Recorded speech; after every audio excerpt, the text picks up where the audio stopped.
Hello, world! We're here and it's Build. How are you doing, Frank? Going very well. It was a long weekend for me. So very happy. 4 days long weekend. Did some kayaking, and now I'm all pumped up. It was a very good day with Build. So So you went straight from like kayaking into Build? Way no, to I had go. like a rest period. Like I slept a few hours in between those two things. Well, it was actually good you got a break before Build because we've got like a jam-packed agenda from what I can see of all the things that are happening. Are you excited? Should we think about and look at what happened in Build over the past Yeah, 24 I think like the full show is all about like the greatest news that has been just announced. It's still warm. It's That's so true. so new. Yeah, I remember watching Satya's keynote and he talked about there being 100+ announcements. And I'm like, how on earth are we going to go through all these? But then I realized we have a book of news, isn't that right? Yeah, you want to share it? Like, let me share Yeah, that. let's go look through it and see what's been put in there for the day. Yes.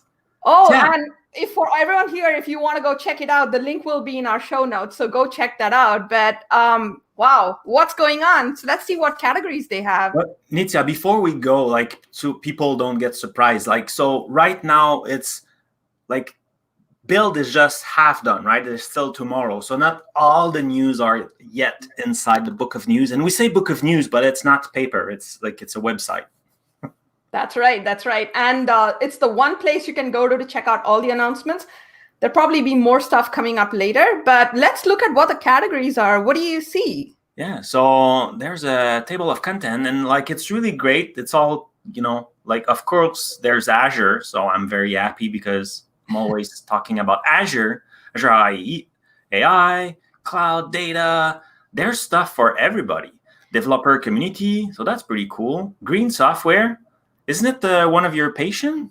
Yeah, that's something I'm super excited about. So I think there's been tons of announcements and tweets about it today, but the cloud advocacy team, the green advocacy team, Asim, Ray, Jeff Sandquist, all of them, they kind of announced this really interesting nonprofit foundation that we are working together with other companies, and I think GitHub, Accenture were named in there, to create like this foundation where we can get together and work through principles for sustainable software engineering. I'm super excited about that. I can't wait to learn more.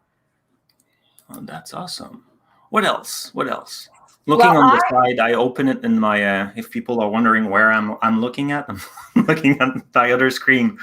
Well, let's go to the Power Platforms one because I saw one thing there that I was super excited about as well. Yeah, and 5. Oh yeah, there's tons of stuff. Did you add anything special? You know the one which I think there's one. It's 5.1.5. That I was excited about. Apparently, that is the first product that's using the GPT-3 model. But basically, long story short, this is awesome. Now you can use natural language to kind of like frame your queries and have Power Platforms, Power Apps, convert them into a query that runs on Power FX. I mean, I think this is super awesome. And I also love that we're bringing AI to low code. So that's a lot of power. So what's Power Apps and Power Platform? Well, Power Apps and Power Platform, the broader picture, and I should give a shout out to the Fusion Dev Path, and that's also going to be in our show notes.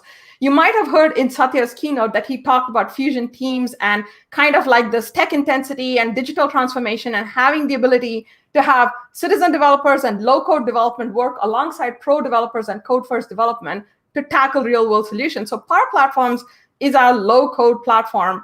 You can get a lot done through just kind of wizards for drag and drop app development. Plus, you have integration with Power BI, virtual agents, the whole 9 yards. A lot of sessions out there, but definitely check out the Learn Live session to get your first Fusion Development 101 learning path covered. So like all those tools, they are perfect. So what I like to call the power user. People who are not necessarily developer, like my father is super techie, but like he doesn't code, but so like that's perfect for him. Like he could use that to build a bunch of application or process or flow or all those things to make things happen. Yes, correct? exactly. The idea is that if you're a domain expert, that is, you understand your enterprise domain and you see the problems, you can actually go ahead and start building the solution yourself with just kind of this visual interface and access to data. And it's super easy to then deploy that app so that people in your enterprise can use it. So I think this is very empowering. And I don't remember the exact stat, but I remember in the keynote, Satya was talking about how increasingly we're seeing kind of traditional developers beginning to build solutions in their company. So I think this is super cool. I love that.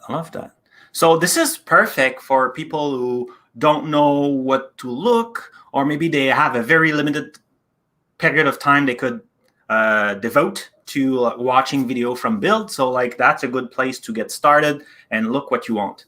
Another place that is also very great is on that Build website. If you register, it's free. So you should, if it's not done already. There's that backpack thing. And I did that earlier today. Like what you could do is add the session in your backpack, and that will then, you will have all the information to watch it later on demand when you want. And like it's a Word document, so you could totally like export it and share it to your coworker. Maybe like you have a team, you all work on the same project, and you saw a bunch of interesting topic that could help you to solve issues. Then you could export your backpack and share that to your team. So that's also very convenient. Oh, super convenient, especially because I noticed they have so many good sessions in parallel and I can't watch them all. So I'm like, I'm going to watch one live and put everything in my backpack and catch up later. And there's session in different languages also. I was very happy to see that. As a French native speaker, I was happy to see like there's other languages. I saw some German. I saw some, I don't know. It was a character that I cannot read, so I have no clue what language it was, but that was pretty cool. Yeah. I'm always happy to see that much diversity. One thing I want to mention is all along today's show, it's a longer show than usual. Usually, Hello World, it's only 30 minutes, but we had too many news, too many guests, so we extended. So it will be a 2-hour long stream today. Super happy about that. But if you have questions, it means I have more time to find you the answer. So don't hesitate. We'll have a technical issue that we'll go do some kind of deep dive. We'll raise some questions. We'll talk about just brand new announcements that have been done. So if you have questions, if you want to know more, or if you want to exchange stuff, don't hesitate to put in a chat. When I'm not in camera, we'll have a look. And at the end, or when I can, I will try to bring the people to get you the answer. Yeah, and definitely also tell us what sessions you watched. I'm really curious to understand what announcements you were excited by. I know there's been so much covered today. There's been Azure AI. There were the 4 themes, developer velocity, data and AI, end-to-end developer platforms. So there's a whole bunch of stuff. If you found anything interesting, share that with us as well. We'd love to know it. And we're going to have another show like this tomorrow. So if you don't see it today, you might see people tomorrow. Yeah. Let me know, what should I put in my backpack? I only had time to watch, I don't know how many sessions. I didn't watch that much of, like I watched a few, but I'm sure I missed so much. So yeah, so let us know what should I put in my backpack? That's right. What do we have today on the show? Oh my goodness. So today, this is going to be a really awesome show because we do have some of our kind of old series like Humans of IT and all that. But what we really have is a lot of interesting new segments. A couple of them are going to be looking at dev challenges and have people talk about how they solve specific dev challenges, where you can also kind of pitch in and ask questions and maybe get additional questions answered around that topic. We also have, I think, a couple of segments around .NET. We have, I think it's coming up next. Huh? CosmoDB we have also? Yes, Cosmos DB. What else is on the agenda? We have some Python, like famous streamers are with us today. That is true. I heard some really, how do I say? There's a lot of talk going on. I think we're going to have a lot of people who know exactly how to fill all the kind of word space in here. But identity, so many. But to get started, where do we start? Oh my gosh. All right. So now I'm super excited about this. In case you didn't know, today was the Imagine Cup World Championships. So let's get started with a recap of Imagine Cup with the one and only Donovan Brown. I'm so excited for this. Hi, Donovan. How are you, Nitya? I can't even believe that you're looking so alert. Like you've been on screen for so long, doing so much. And I was super glad that I caught the last minutes of the World Cup Championships. That was really cool. So tell us a little bit about Imagine Cup. So the Imagine Cup is a skills-based competition. It has student developers from over, I think it was 163 countries this year participated.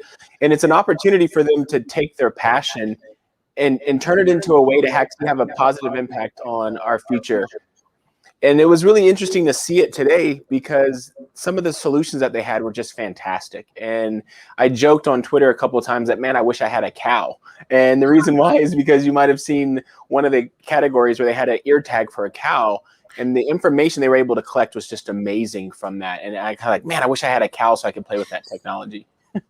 I'm sure next time if we put that on the list of parts they need, we could make that happen. But I hope I have time to talk about all of this, but can you remind me of who won? And I say this because I saw the end of it and I was so excited. Can you remind me about who won and what was the solution they brought?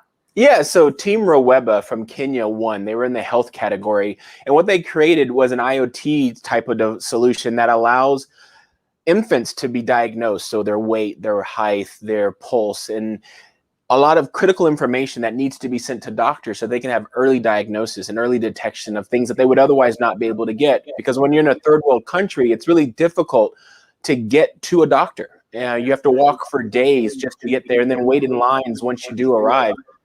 And what this allows them to do is to have this remote item that allows them to do all that beforehand so that we can actually save a lot of children. A lot of children die because they don't have this tech.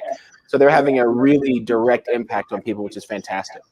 Yes, and I'll take a minute to basically say that particular project resonated so deeply with me because we've been going through a pandemic the past year. I know a lot of new moms, right? And this is one of those things where you're like, oh, I'm like, what am I doing? How do I get help when I can't do the things I would normally do? Just walk in, right? So I think this extends beyond just their current context to a lot of different situations besides, and I'm super impressed by them. So what did they win? So they win quite a few things. One of the things that they win is a Microsoft grant. I believe it's worth $50,000 this year. They win $75,000 to go invest in their actual project themselves. They get an awesome trophy, and what I think is probably most valuable is they get a one-on-one mentoring session with Microsoft CEO Satya Nadella. So this is an opportunity for them to realize that they can take this passion and turn it into an actual business. And Satya, obviously running the largest software company in the world, has a lot of great advice that he can share with them on how they can take their idea to the next level. And what about the other students? What is what were the other category award winners and what were the projects they did? Great. So there was actually 4 different categories. There was health, which we just talked about with Team Roweba. There was education, where we had Teams Hands-On Labs, which was able to produce robotic labs that you can use remotely. So if you can't get to a robotics lab because of the pandemic or any other circumstances that prevent you from getting there, you can now use your web browser and be able to see the actual robot that you're controlling and be able to write software and manipulate it and see if it actually does what you wanted it to do. We also had the lifestyles, where we had ThrioTech actually create technology that will automatically create sign language for you so that we can have sign language captioning. And they're going to, right now, I think it's just as Thai sign language, and they're moving it over to American sign language and then Chinese. So it's a really cool technology there. And we also had, obviously, the Earth category, which is where Team ProTag actually created the tag for the cow, which is really interesting too. So it was really cool to see how they could use this little piece of technology to track an entire herd and reduce the amount of emissions that are created from harvesting and working with animals like that. So that was really great. So I let me make sure I caught them all. There's health, education, earth, and lifestyle. Yeah, I think I got all of the other 3 as well. Well, this is the question only you can answer. How did it feel to host Imagine Cup?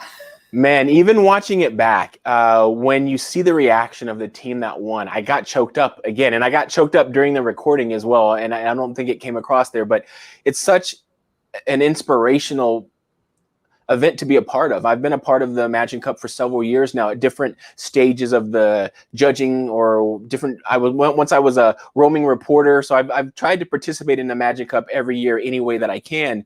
And this year when they asked me to host, I was floored. I couldn't believe that I was going to have an opportunity to play such a prominent role in such an important event. So honor is an understatement to how it felt to be a part, to be able to host and to announce the actual winner of this event. It was one of the top 10 events of my life here at Microsoft, for sure. I did see your top 10 list, and your top 10 list is impressive as is. So if this made it there, I can just imagine how that was. Yeah, it was incredible. I think the last thing we wanted to find out is, how do future students get started? Oh, great. Yeah. So if you have an idea or you have a passion that you think can make it into the Imagine Cup, then you can actually go to imaginecup.com. And there's a lot of great resources there for you to build a team and go submit your idea. And maybe one day you'll be talking to Satya Nadella about how you can take your idea to the next level as well. So next year will be 20 years of Imagine Cup. We've had over 2 million students participate. So you can be a part of history by next year participating in Imagine Cup yourself. I can't wait. And I'm going to bring Frank back for just a second before we see you off. It was such an amazing event. So thank you so much. Frank, what do you think? Always good. Always very interesting. It was awesome. I want to bring now a new guest, Elsa, for a first time with us, talking about strategy under cloud marketing. Elsa, I will need to learn more about that. Hello and hello everyone. So my name is Elsa, as I was introduced. I am a brand strategist at Microsoft focusing on our cloud products. And so what I'm here to talk about today is something that we just recently launched, which is a new pilot docuseries called Empowering Developers Around the World with Microsoft Cloud. And this is an idea that came out of an interest to really activate our company's value for diversity and inclusion. That's really interesting. And where'd that go? Yeah, I mean, so many places. I think it kind of started by thinking about the barriers that a lot of developers face regarding entering and succeeding in the developer space. So we wanted to do something to really showcase the range of developers that exists and really create excitement around the profession, while also providing resources for developers to gain skills that they need to be successful. We noticed that, Microsoft Cloud technologies are impacting the world, particularly in the Middle East, Africa, and Latin America, but we are not highlighting these incredible inventors in our marketing or showcasing them. And so we really believe that the key to bridging this digital divide is encouraging these inventors to share their stories, so we can inspire future developers as well. That's very interesting. And what the process, is it complicated to get there, or how does that work? Yeah, so we kind of started by thinking about what the goals of this docuseries would be.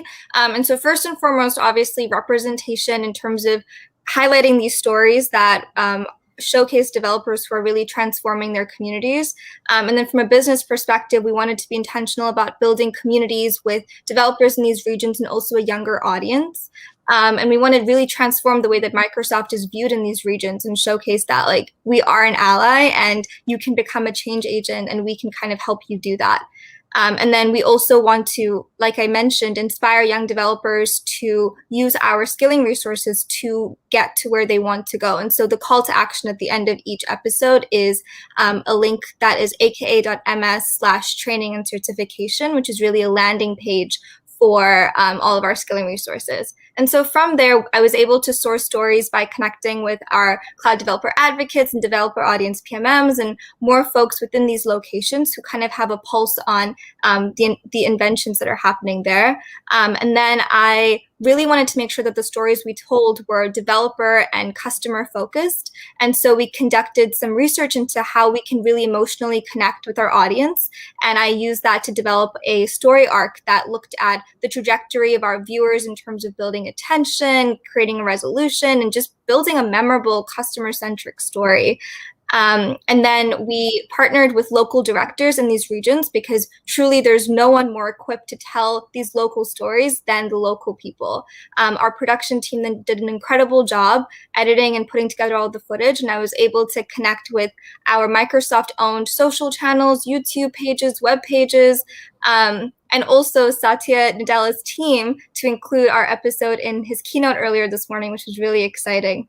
And just connecting with other developer audience PMMs and advocates and our Latin America and Africa channels, really to just get the content in front of the developers that we want to see it and be inspired by this content.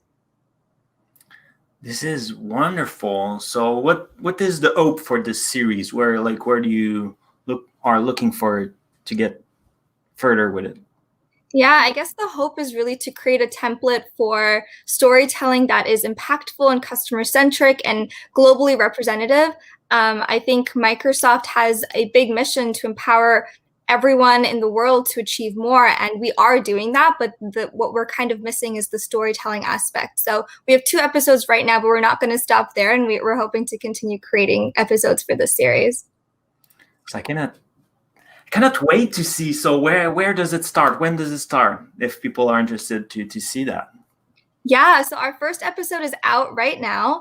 And it really follows a young developer in Mexico who has a passion for digital education and bridging that digital divide in Latin America. And so he takes our Microsoft Fundamentals courses and breaks them down and teaches up to 5,000 students and just does such an incredible job doing that. And this particular episode showcases how he uses Power Platform and low code to really lower the barrier to entry for his community.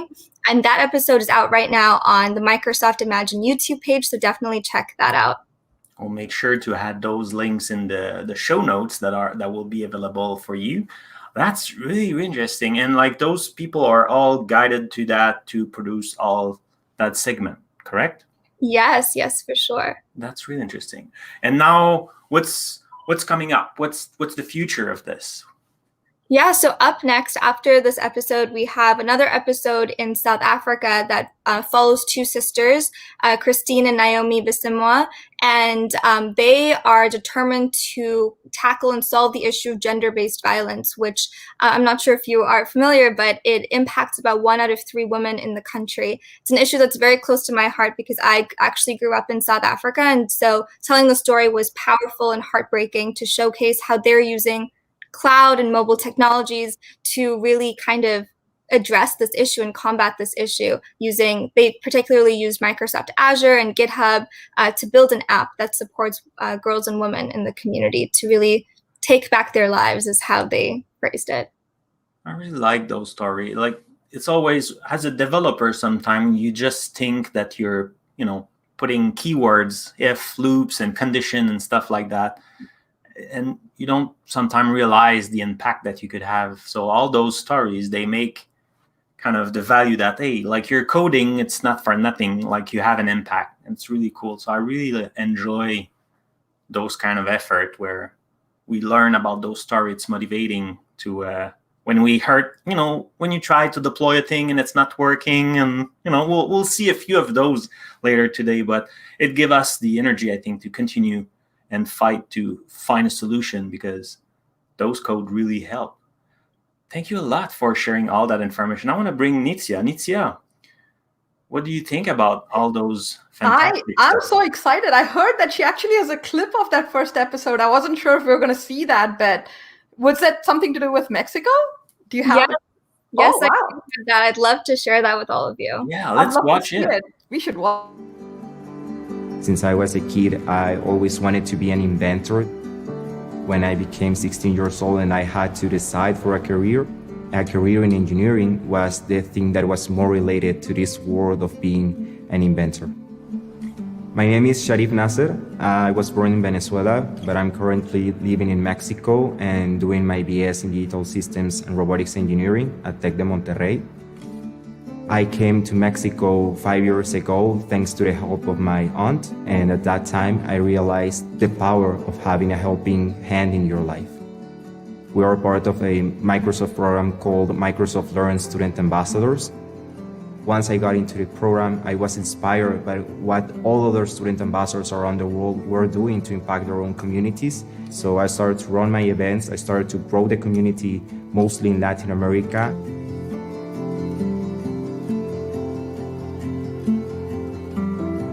Our platform is allowing me to reach more people around the world. Not only people who have coding skills, but actually people who are known as citizen developers.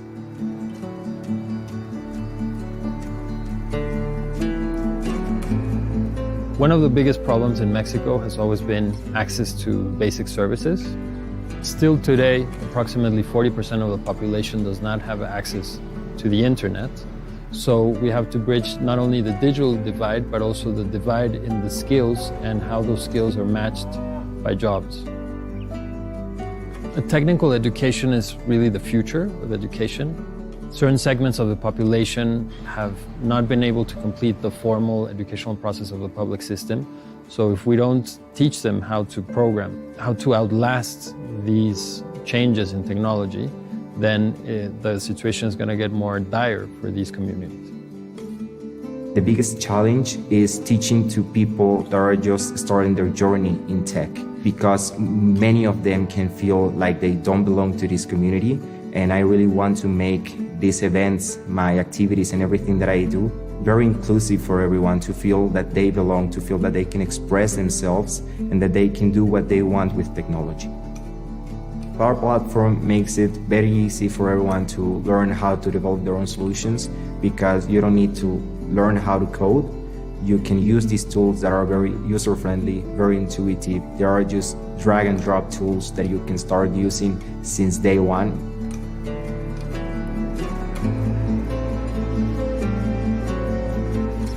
I really, really believe in the power of lifelong learning, but I also believe in knowledge sharing as a powerful tool that can change the world, that can change people's lives.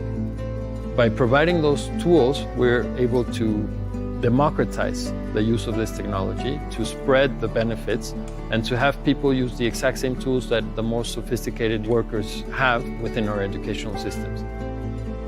I believe that anyone can gain the required skill to start creating solutions and addressing the problems of their own communities, regardless of their own background.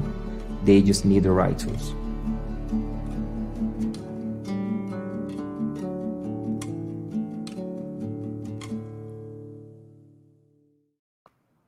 Wow, it was wonderful. The quality of that video is incredible. Thank you a lot, Elsa.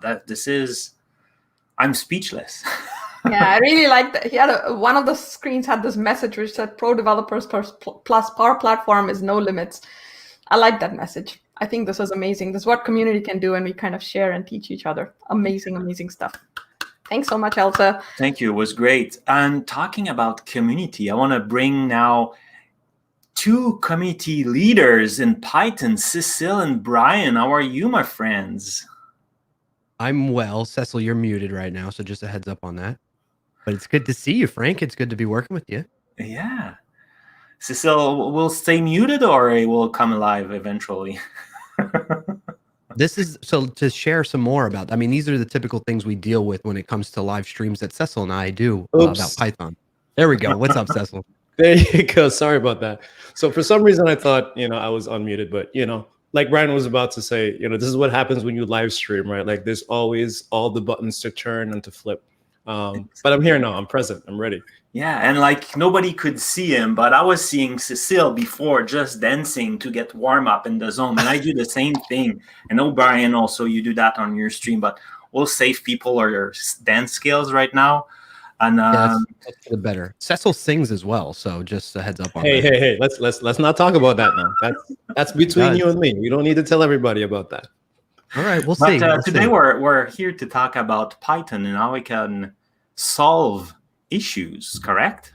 So what do you have for us? Sure. So Brian, why don't you tell them a little bit about like the stream that we do, and then I could kind of dive in and break down like some of the problems and like talk to them a little bit about what the application looks like. What do we start from there? Yeah, for sure. So Cecil and I are experienced developers, but in different programming languages other than Python. And we wanted to challenge ourselves with learning something new and take a beginner perspective and share that journey with folks. So I've been a strong advocate for live streaming. Cecil's been interested in doing that as well. And so we joined forces and said, let's go start a show like this. We call it Pi Weekly Live. It's every Wednesday at 1:30 Eastern time over on the Microsoft Developer Channel on Twitch. So then we started learning the fundamentals of Python as beginners, and we made some progress there. And then we got to a point where we're like, okay, we want to take those fundamentals and start applying them to something practical. So we came up with this idea for a project. It's called the Twitch Tracker app. So basically the idea behind that project is so that folks can Maybe you have a free hour on a Monday over your lunch period and you want to go see who's streaming to tune in and learn with them. It's kind of difficult to do that a little bit right now. And so we thought, let's gather all the past streams from various channels, a canned list for now, and identify those and maybe tag them with like, this is a Python stream, or this is typically a JavaScript stream, and so forth. And that's kind of the high level general understanding of the project we came to start building out on stream. Yeah, and then why don't we head over to my desktop really quickly, and then I can kind of walk everyone through the code, and we could talk a little bit about what's in this app. So kind of like what Brian was saying, we decided, hey, let's take our non-Python skills or our beginner Python skills together, and let's build something that we actually think is going to be useful. So Brian has some experience in a couple of different languages, JavaScript and a couple other things. I'm more of a .NET person, so I'm used to ASP.NET and C# and that world of tools. So we're like, hey, well, why don't we build like something new with Python? So one, we can learn it, but then two, we could actually, again, build something useful that we could use every day. So we created the Stream Tracker application, and we decided on a couple of different things. So one, we're using Fast API. So as you're looking at my application right now, you might see a few references in there to Fast API, for instance, on line 21.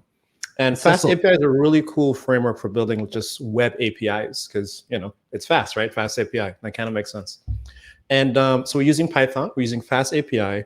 We're also using MongoDB to store some of our data because, we have some like loose documents that we're keeping for our application. So we're using MongoDB to store that. And then we're also using the Twitch API, right? Yeah. So our application is pretty much like a CRUD app, right? Would you say that, Brian? It's pretty much CRUD, right? Like we just want to store and retrieve stuff. Like there's not a lot of complex logic that's going on. Yes, and for the most part, that's pretty much it. But before we take a step further, we're getting some feedback. If you could just bump up the font a little bit or zoom in to the Command plus or Control plus. Sure. That'll make it a little bit more legible. So I'll do a Command plus, or There if we you're go. on Windows, it's Control plus, because Excellent. we got to remember not everyone is on a Mac. And all right, is that better? Does that look better? Yeah. Yeah. So yeah, it is. It's pretty much a CRUD app, and we're gonna have a UI that will display the result, like the data that we're storing. And then we also have this other background worker that will go and run on a certain schedule to go get the data from Twitch. So that's kind of the two main components of the app. Right. So what Brian and I did was, over the course of, the past couple of months, because we're still new to Python, we're like, well, what tools should we use? How do we put these things together? So before we decided on Fast API on Mongo and even on the Twitch API, we spent some time kind of digging through a lot of different frameworks. Like we looked at Flask, and we looked at Django, and what else did we look at, Brian? We looked at a bunch of different things, right? Like how to store data and what clients we were going to use and so on and so forth until we came to the stack. And now that we did, we're like, well, it can't be that hard for us to like plug stuff together, right? This is a CRUD app, right? Like again, Brian has many years of building apps. I have many years of building apps. We can just plug stuff together. This can't be that hard, right? So what you're looking at here is, I guess, the basic structure of our Fast API app, right? So we have a thing that gets our application, and then we also have this model, and this model pretty much just represents like the thing that we're storing. So we're storing like the channel, which represents like a streamer's channel on Twitch. So we'll get the ID, the platform, which is again mostly going to be Twitch, the URL, and some other relevant information that'll be in there. And now using that channel, we create essentially routes, right? So again, in my head, I'm used to ASP.NET Core, so using like these annotations for routes in my head kind of makes sense. What's funny too, I want to talk to you all about a problem that we did run into. This isn't the problem I want to talk to you all about, but we did run into this problem, if you remember, Brian, was about the pathing issue. So for instance, one of the things that we're used to, let's say I have an API and it's something like this. It's something like /API/channels or something like that, right?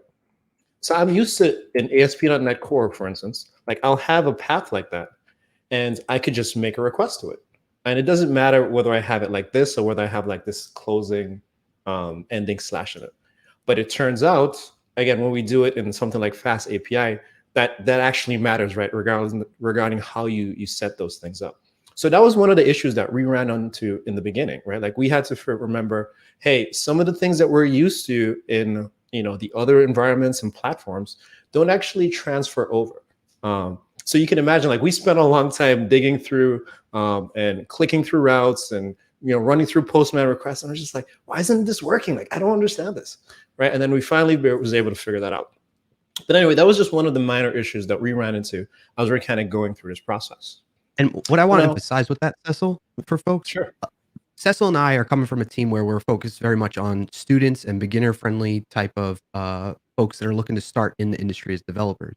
And so, like, what we're describing and we're trying to bring to light through this session today too is that even though Cecil and I have, a great deal of experience developing at various places prior to this, we too still run into issues.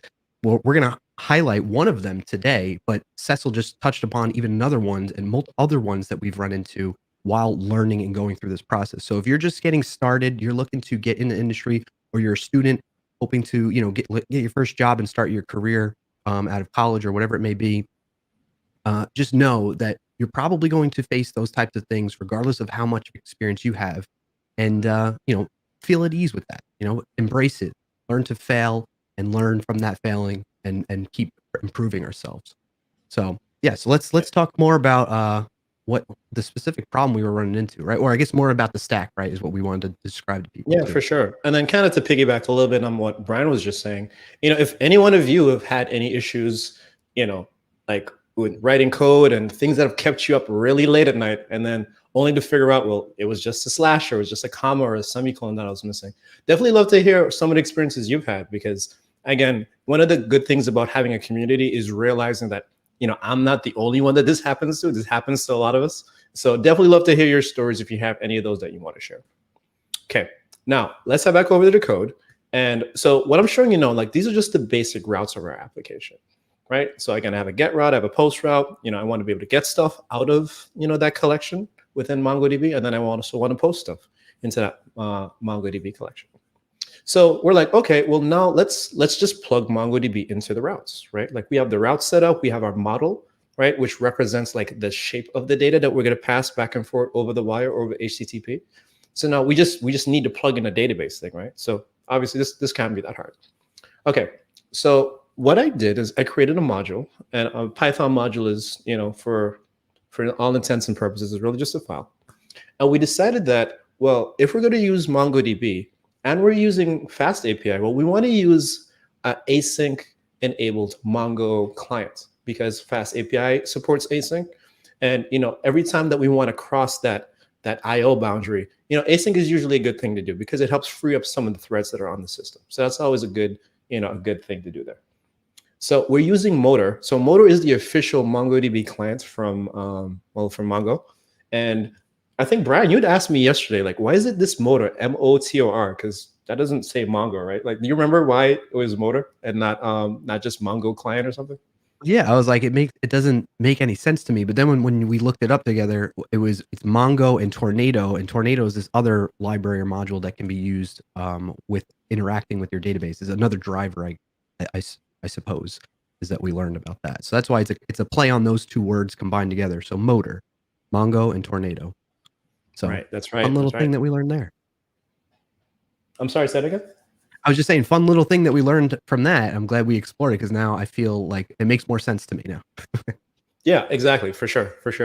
So what we're looking at here inside of this Mongo_data Py module is, so I have my Mongo client, and notice what I'm doing here is I'm using these are called like type hints in Python. So if any of you have experience with Python before, type hints are a new thing that were added in 3.6, and they're completely optional. But for me, I like to use type hints because they help me with like that discoverability of your code. And then when you're using things like the Python extension and Pylance, which is another extension for VS Code, it gives you a lot of great hints to your editor. So for instance, if I hit like the dot here, I should be able to pull up some interesting information about the client and so on and so forth, right? So anyway, what we're going to do here, you notice I have this connect function. And inside of my connect function, I have this thing called get settings. Now, you might be wondering, okay, well, get settings probably gets the settings, right? What exactly does settings look like? Now, if I command click on a Mac, or if you control click on Windows, because I have that extension installed, it will follow my code and it'll go to the exact place where I actually defined that thing. And so you can see here inside of this settings object that I have, notice that I'm grabbing a couple of different things from a configuration file. And the name of the configuration file is local.env. The reason I'm showing you this, as you can imagine, is because this is where I also have my MongoDB connection, right? So I'm going to pull my connection string out of there, and then we're going to, again, assign it to the Mongo client. So you notice I create a new async Mongo client, and then we should be good to go, right? Now, where do I call this connect function? Like, where does this actually get used? If I head back over to my main file, right? And I'm showing you all this because, again, all this looks fine, right? This should just work. Like, nothing out of the ordinary is happening here. When I head back to my main file, we have these startup events that are attached to Fast API, right? So when it starts up and when it shuts down, there's certain things I wanted to do. So when it starts up, I want you to establish that connection to MongoDB. And then when it shuts down, whenever that event handler fires, I want you to close the event, right? Start up and shut down, right? Again, nothing too crazy, nothing too, out of the way going on. So far, so good. This should kind of just work. So why don't we go ahead and run the debugger and see what happens. So I'm going to hit this debug section here on the right side. I'm going to make sure this is set to my API. I'm going to move this out of the way because this is taking up a lot of space. And I'm going to go ahead and hit that run button. Now, what should happen, because again, I'm running in VS Code, is going to activate my virtual environment. So if you're not familiar with Python virtual environments, it's kind of like a workspace, right? Like this is the section where all of my dependencies and packages are going to be installed. And it's not going to really mess around with too many things. Okay, now here's hitting my breakpoint, right? So that's good. And then if I continue running it, Oh, I pressed the wrong button again, Brian. Oh no. Did I? Might have to just restart it then. I did press the wrong button again. Let's go. There's too many run buttons in this IDE. Yeah. All right, there you go. So I'm going to go ahead and let that go. Maybe that isn't the wrong one button. You know what's happening, Brian? You remember that thing that happened to me yesterday? Yes. Where it wasn't allowing me to debug? Yes. Do you see that? Yes. I can't pass my breakpoint. What is going on here? Like okay. So how do we fix it? How do we fix this yesterday? We had to make sure we removed all the other Python processes that might be running on your machine, if I recall correctly. We did that, and then I think we also did a reload. Yeah. So we did a reload because now, I can't even debug this thing. So we did a reload, and then I think I had to remove the breakpoints, right? Like that's what we did. Yep, I do recall that. There we go. So let's run it, and let's see if it actually starts to run. Is it running? Is it running? Is it running? Is it running? And we are, boom, great. So it's working. So if we take a look here at the bottom, it's telling me the URL that I need to paste into my browser to kind of try this out. And what I'm going to do is I'm going to go to a route called /docs. Now, by default, I get a Swagger UI, right? And if you're unfamiliar with Swagger, it essentially is a UI that's generated based on something called the Open API spec. And so it's essentially like some metadata about all the routes and stuff like that are inside of my web API. So what are the endpoints I can make requests over to? So here you can see that I have this channels endpoint. So let's go ahead and try this one and see if it works. So I'm going to hit try out. I'm going to hit execute. And that looks like a lot of exceptions, right? That's not right. Yeah. Okay, so what's the problem? It says Mongo client not defined, right? Well, that's a little odd, right? So let's stop this. Why would it not be defined? So let's take a look inside of our file here. Now, if you recall, we have our client is defined here, right? That's correct. We have our settings that are coming here. That's correct. I'm going to put a breakpoint here because we might want to step through these in a little bit. Right? I get the database, I get the collection, and then when I head over to my router, yeah, so it says I get a collection, I insert one, okay. And then the only other thing that happens is that we have our startup and shutdown events, right? So it looks fine. So why don't we debug it? Let's run a debugging session and look at the values and see what exactly is happening here. Yeah, I'm going to hit the run button again. I'm going to debug this session. This time I put the breakpoints back in. And let's kind of step through this. It's not going to let you again. It's not letting me do this again, is it? Let's exit while you're this. figuring that out, so I recall us at this point, we were like, we reviewed our code, we like double checked, and we said the Mongo client is defined. We're assigning it to that value of a new instance of the async IO motor client class, passing in the settings for the connection string. Everything looks fine to us. I mean, we've done this so many times in other languages too. Like, what is going on here? And to see that type of error, we just kept banging our heads against the desk live on stream, kind of like what we're doing right now. And Yeah. we're like kind of dumbfounded as to what was the problem. Some folks that may be paying close attention might notice VS Code is kind of helping us out right now. At the time, if I recall correctly, again, it wasn't making this kind of indicator that you might be noticed if you're paying attention closely at home watching this. At the time, it wasn't showing us that. I think VS Code and the Python extension has evolved since when we initially wrote this code to show us that there's something wrong with our code. But Yeah, I think so it was. we were confused. Did you get that all sorted out? So I just stopped it. I'm going to remove these breakpoints, kind of like what we did before. Okay. And let's go ahead and restart this really quickly. I'm going to kill VS Code for a second because something is definitely wrong with my debugger, and I'm not totally sure why that's happening. But Yeah. sometimes when things happen, you kind of just have to kick it and then hope it works the next time.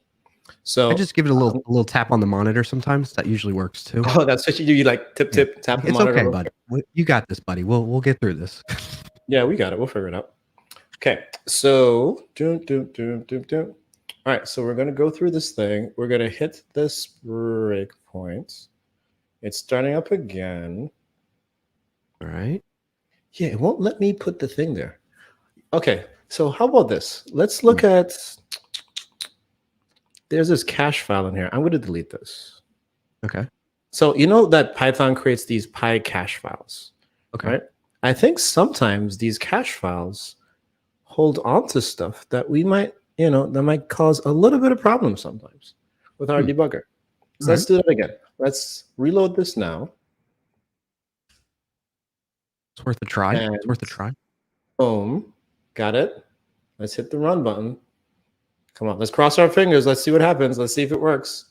Do do do do do do do do do do. No whammies. No whammies. We should get that whammy sound on the stream. I have another sound that I can play. There it. Oh, it went away. It's like it showed up and then it went away. So let's go ahead and let the bug run. All right, I'm going to remove the breakpoint. Let's go ahead and let it run. Now, the issue that was happening, if you all remember, get rid of that. The issue that was happening, if you all remember, was the fact that this thing was coming up null. And for the life of us, we couldn't figure out why that was. So if I execute this, it says it's not defined. Well, why would it not be defined, right? If we close this really quickly. Oh, wait. Look, you have the step over and everything now. Like if yeah, you I have it wanted now, to. right? So if you hover over the Mongo if I mouse client, over the settings, it has the right connection string information. It has the right product name information. All of that is correct. So why is it not giving us the information that we need, right? So the reason is, if you look at this Mongo client, for some reason, it's saying that it's null, right? It's saying that there's nothing in it, like it doesn't like even exist. And I know that because notice as I hover over it, like it doesn't do anything, right? Which essentially means that it's non-existent. So what do we need to do there? Obviously, there's a issue with scoping. Now, if you recall what we said, like Brian and I are very new Python folks. And it turns out like the solution was actually pretty simple. Because we had the, oh no, I put it in the wrong place. Because we had the Mongo client defined on the global scope. A global scope means it's just defined here in the file. Right? It wasn't being seen, this was being seen as a new variable and not another one. So notice here now, when I add global here, notice how this is now not grayed out anymore and it's now like a concrete value. So if we run this, I'm guessing that our application should just work, right? Let's see what happens. It's running. Let's go ahead and I'm gonna hit cancel. I'm gonna hit execute. And there we go. Boom. So it's fixed. So what was the problem? The problem was, again, Brian and I have very different experiences when it comes to programming, when it comes to Python. And it turns out that you can't just declare a variable on the global scope and then use it within a function scope. You have to say, hey, this is a global variable. This thing comes from like not within the scope of this function. And one of the ways you do that is with that global keyword. So again, professional developers, we've been in this industry a long time, but sometimes things happen and we're just like, what is the problem? What's going on? And I could tell you that this took us way longer than it should have.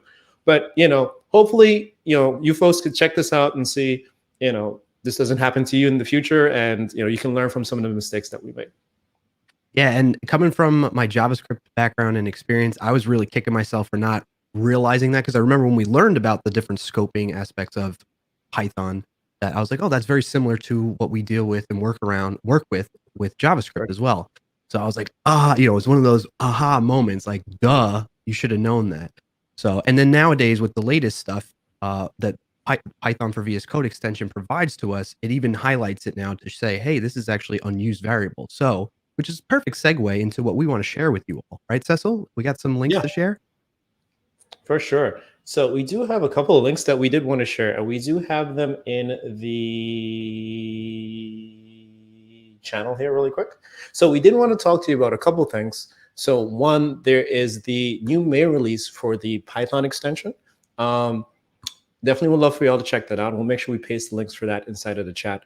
And then there's also the new extension for Pylance, which is great.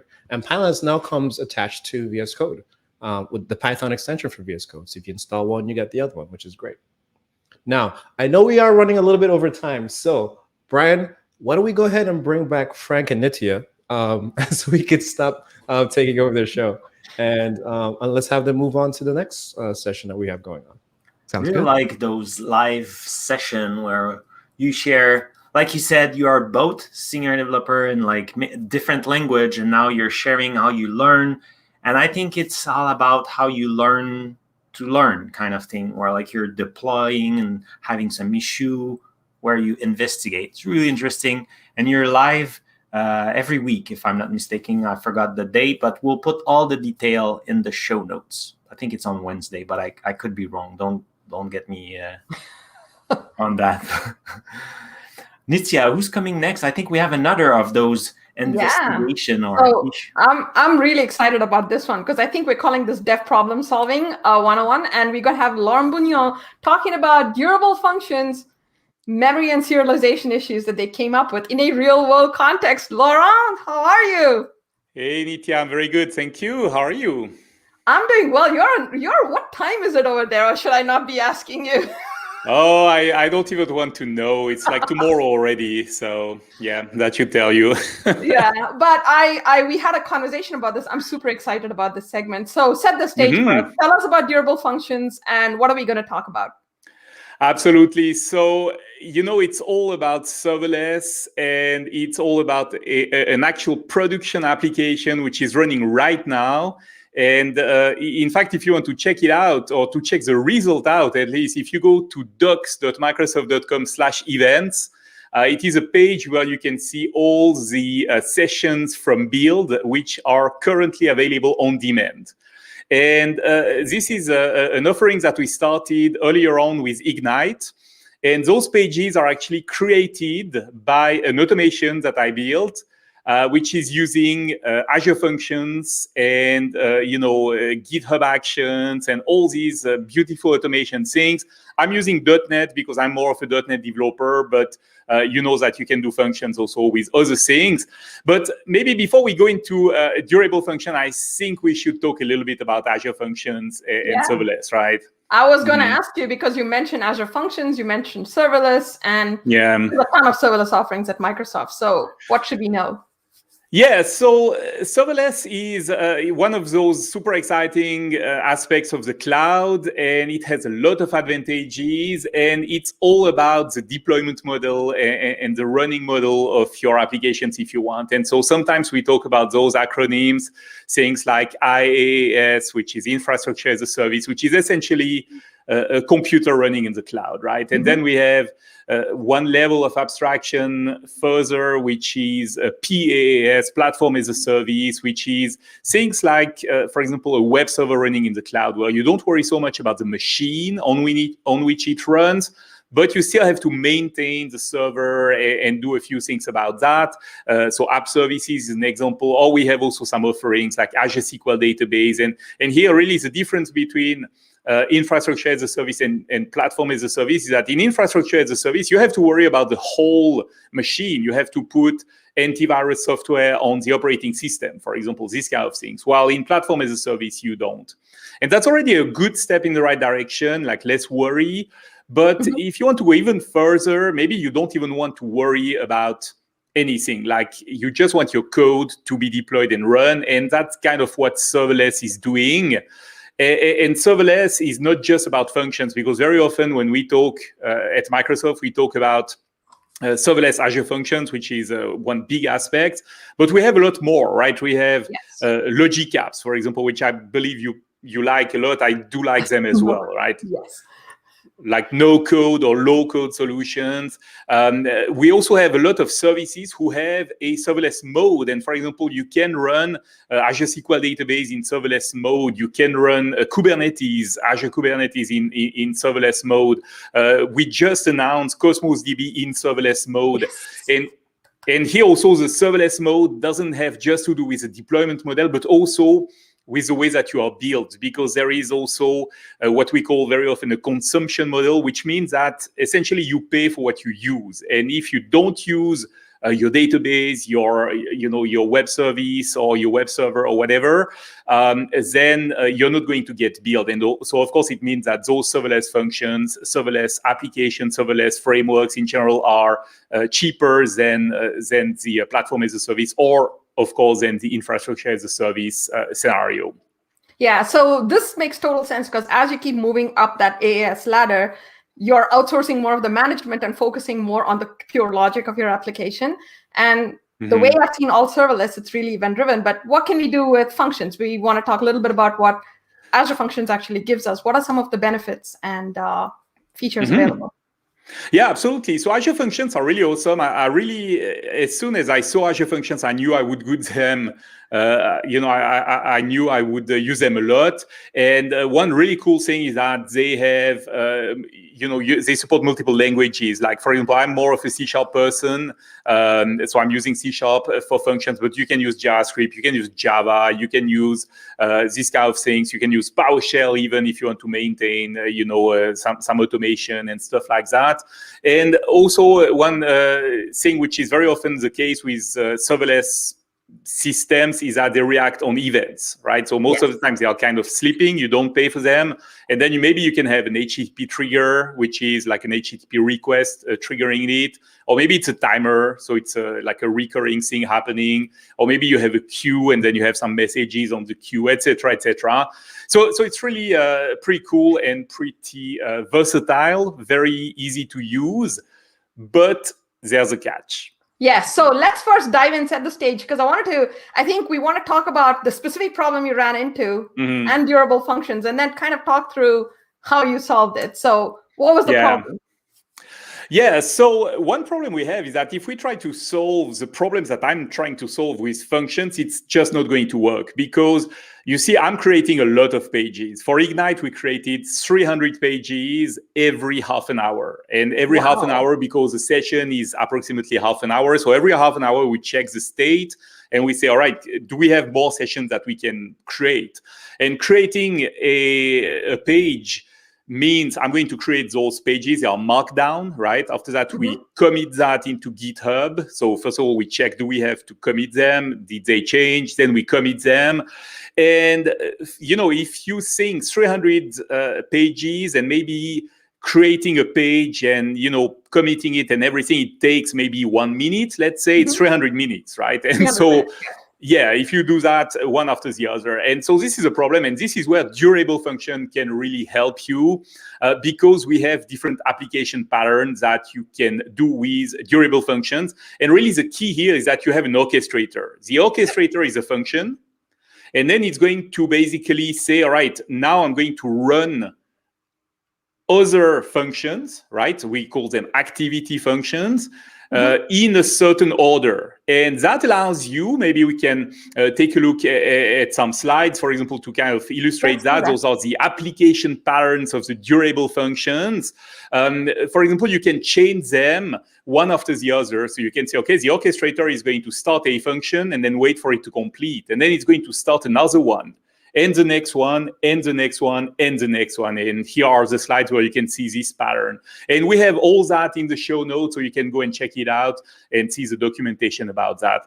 So what it means is that you kind of, with that, you overcome something which is the timeout of a normal function. Normal functions have a timeout. After kind of 5 minutes, they stop working, right? And so if you have a long-running activity, that doesn't work. But with this pattern, then suddenly it works, right? So in this pattern, you're basically taking a long-running function and chopping it up and then literally having a pipeline. So you stay within the bounds of that. Got it.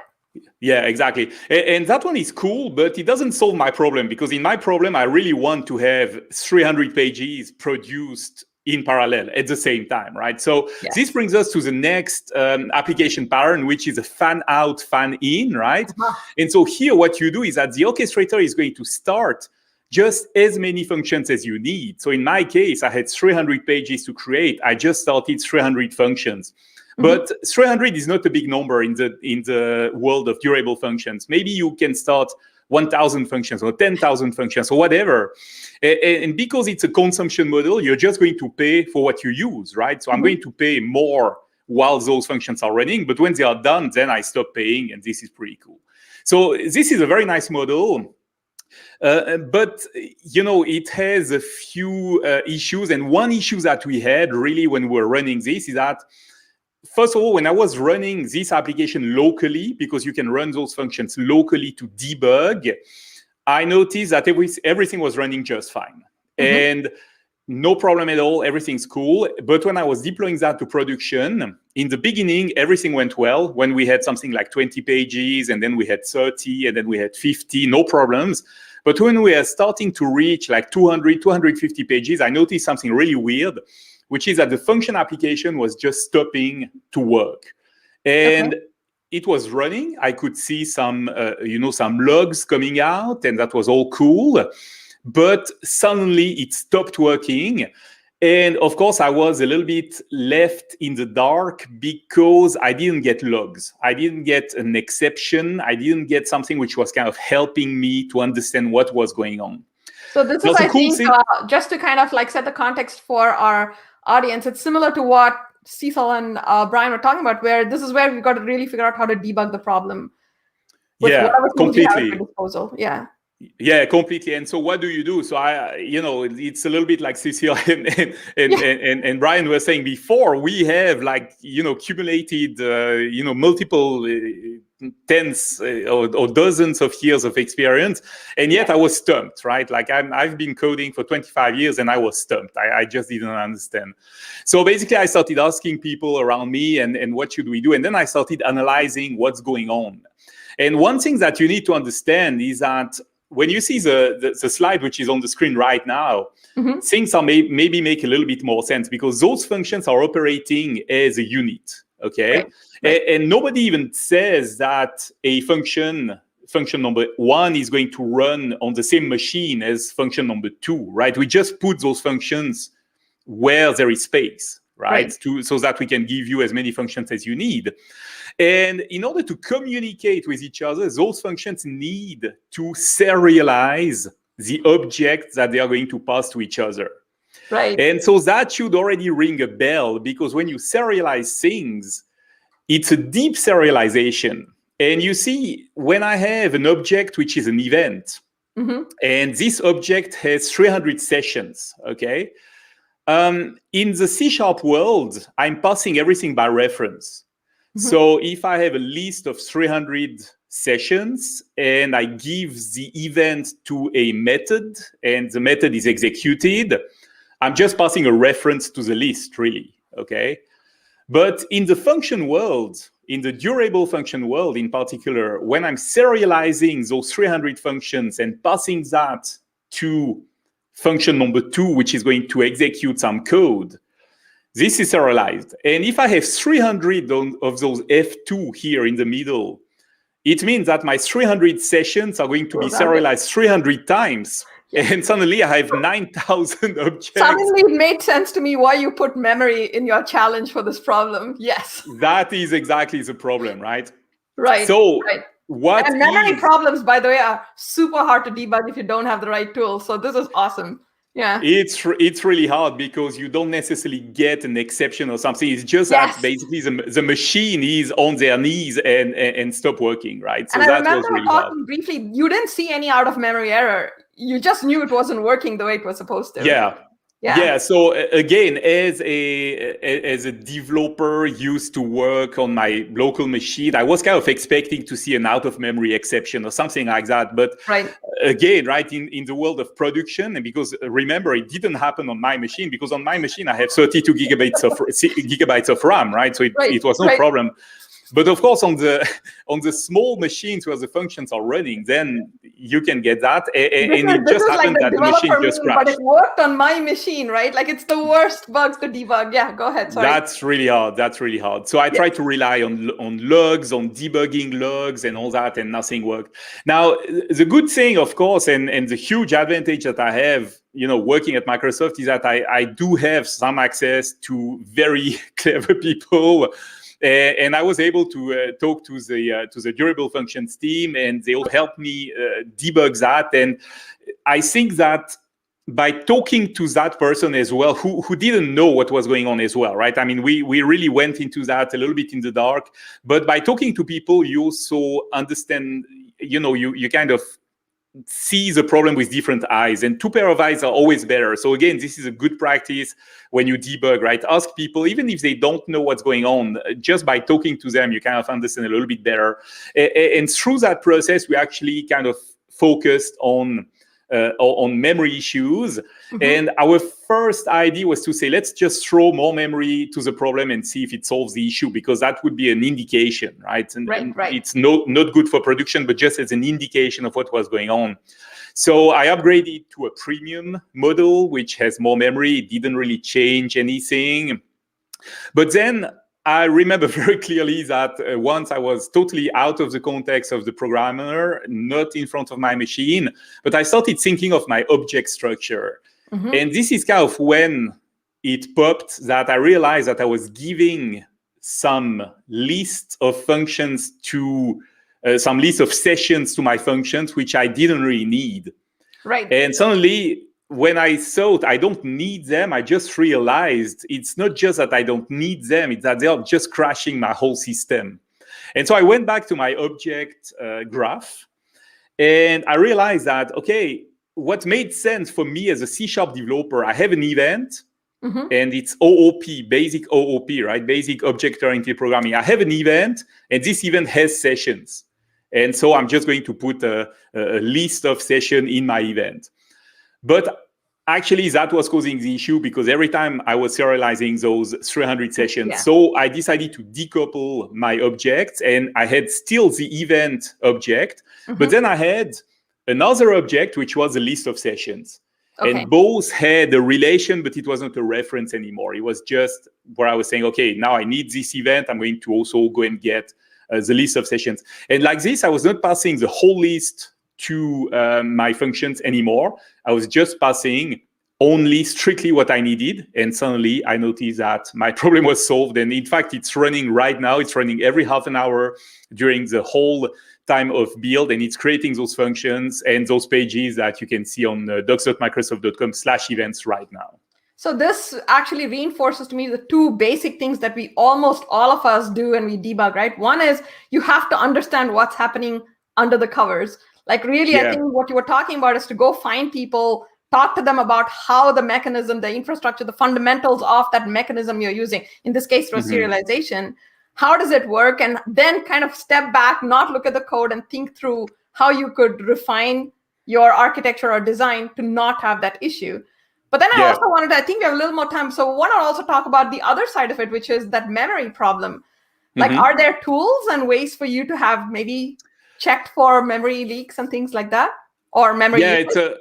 Yeah, it's a great question. Strictly speaking, it's not a memory leak, right? It's just Yeah, it's a that memory I'm using profile. too Yeah. much memory. Too much. So you cannot really use I mean, we even thought about using a memory profiler, Yes. that you can use locally on your machine. But again, the problem was not happening on my local machine. So that made it hard to use. Now, the good news is that the team is constantly working on improving the development experience. And in fact, we have now some tools which can help you analyze for example, your memory consumption and other things.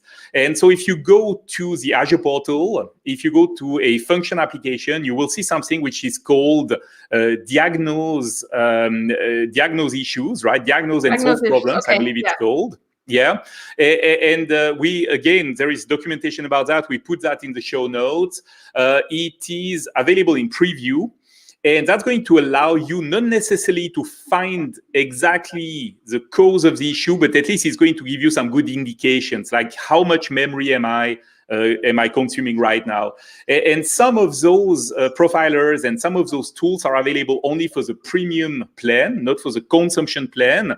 But what you can do, of course, is upgrade your function application to premium, debug it, right? So you're going to pay a little bit more during the debug process, but then after that, you can go back to consumption when you're done with the debug, and that's definitely going to help you to solve your issue. So it's a good thing. Another thing, actually, since we have 2 more minutes, another anecdote.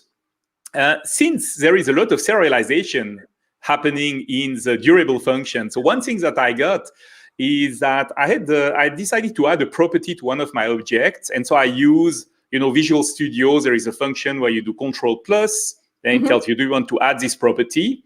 And then I noticed that my code was failing, meaning that I was assigning the property, but then when my function was coming back, the property was empty. And I didn't understand what was going on. But then I went into the property, and then I realized that when Visual Studio creates the property, it sets just like it should, right? It's good practice. It sets the setter of the property to internal and not to public. Yes. And again, right? It's a serialization issue. If your property is internal, the JSON serializer or deserializer, to be precise, cannot assign the property. And so it's going to be no.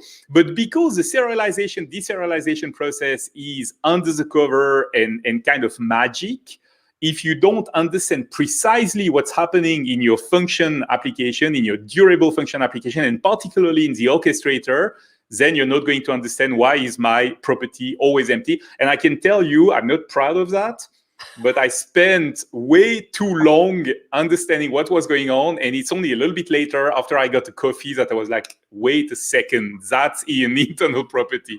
So yes, things happen even after 25 years of career. You can still fall for these kind of things. Yeah. Well, I'm going to bring Frank back because I think this is interesting that you could have had issues with the tooling. You had issues with like knowing how things work for using like the orchestration function. Frank, have you ever heard something like this? Well, I remember when Laurent was suffering with those issues. Yes. I think I complained a lot because, and to be honest, it took weeks until we finally debugged that issue. So as a workaround, I was running the functions locally on my machine because, again, on my machine it worked. But of course, that's not something you can do in production. And I'm really happy that we solved that issue now together with the durable function team, who was really awesome and very responsive. Awesome. Well, I absolutely hope you write up a white paper on that. This was an awesome use case. Thank you so much. Thank you so much for having me. And Laurent, you have Superfan in the chat. I want to bring that. So Kay is watching in the chat, and he was like, "Yeah, it's 2 a.m., but I cannot, miss Laurent's talk." So they stay until the end. So I'm very flattered, and it's also 2 a.m. for me. So thank you so much for keeping company with me, and I hope that this was useful for all the viewers. And thank you so much for having me on Hello World. Thank you. And just like, hey, if you have any question, comment, if you want to share, maybe you have different way to solve the solution, please leave a comment in the share just over there. It's always very appreciated. But now it's time to bring the next guest. talking about CosmoDB Book of News. Mark Brown is with me. How are you, Mark? I'm good, Frank. How are you doing? Pretty good. That So was a I funny have the story that pleasure. Laurent was telling there earlier. I was cracking up pretty hard. It reminds me of so many times in my own career where I've just basically been faced with something like that and just Yeah, so many. It's so easy. I pulled to out all forget. my hair. In fact, You know what? I believe you. I'm getting there. So I have the pleasure to already know you because we met at the MVP Summit. Mhm. But can you tell us a little bit more about you for people? Yeah, so my name is Mark Brown. I've been at Microsoft since 2000, on and off, I guess. I've taken little breaks here and there. And I'm on the Cosmos DB team, and I'm a program manager there. And I do a couple of different things. I'm a PM for all of our management control plane API, so our resource provider, I guess, to put it officially. And then I also do a lot of community work, right? And I've always been involved with kind of MVPs and RDs in the community in general for many, many years. Yep, and including you, Frank, even when you were one of my Azure MVPs back in the day. So I work to try and reach and build and grow our community and support them, whether it's on Twitter or Stack Overflow or anywhere really, wherever they come. I just go find them. So yeah, so that's kind of me. Oh, really interesting. So I hope people, figure out the men behind the name.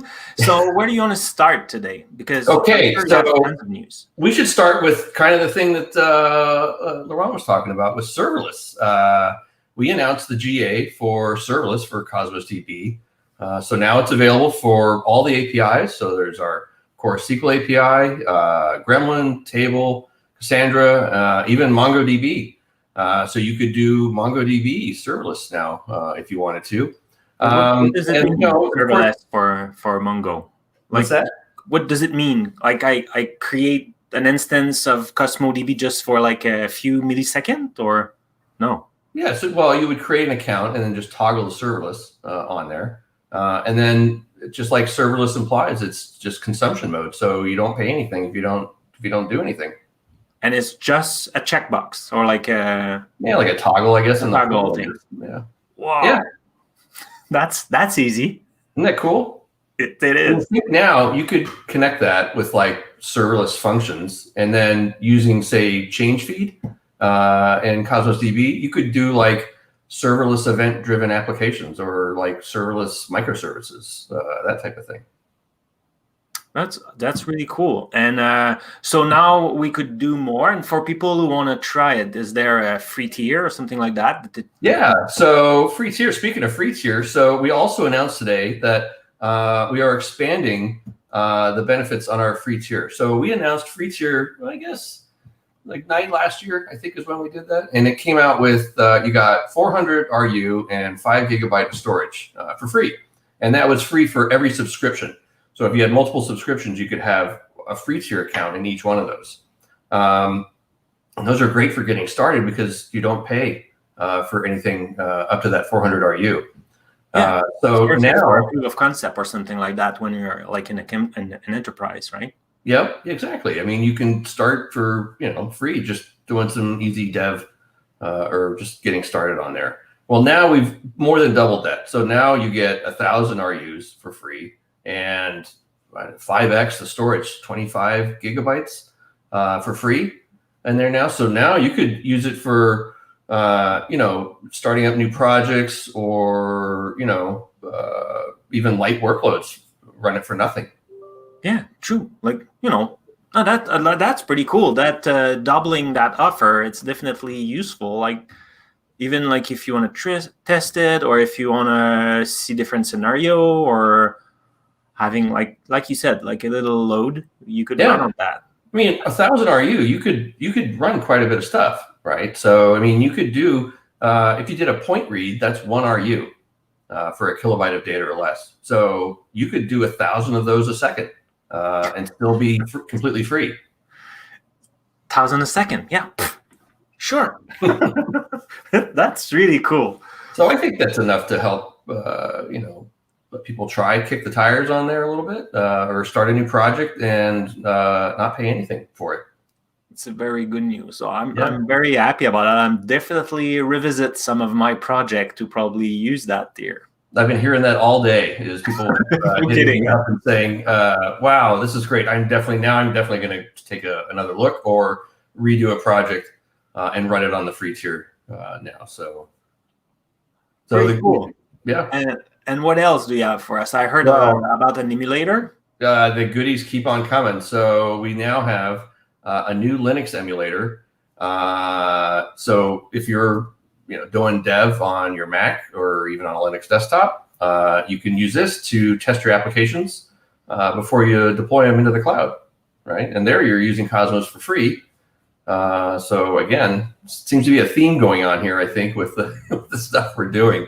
Yeah, and so this is available as a Docker container. So you just do Docker pull, grab it there locally, configure it, and get running on it. So yeah, and for right now, it's just on our SQL API, but we're working on getting all the other APIs and they're supported like we do for the Windows one. That's pretty cool. Very convenient. And like Docker, it means you could run. So like you keep everything the same and you just like deploy whatever you want. Oh, that's pretty convenient. Yep. That's pretty cool. And how does it work with security or like authentication? So you're going to log in using the same URI and key that you would if you're logging into Cosmos normally in the cloud. The emulator has basically a fixed key in there.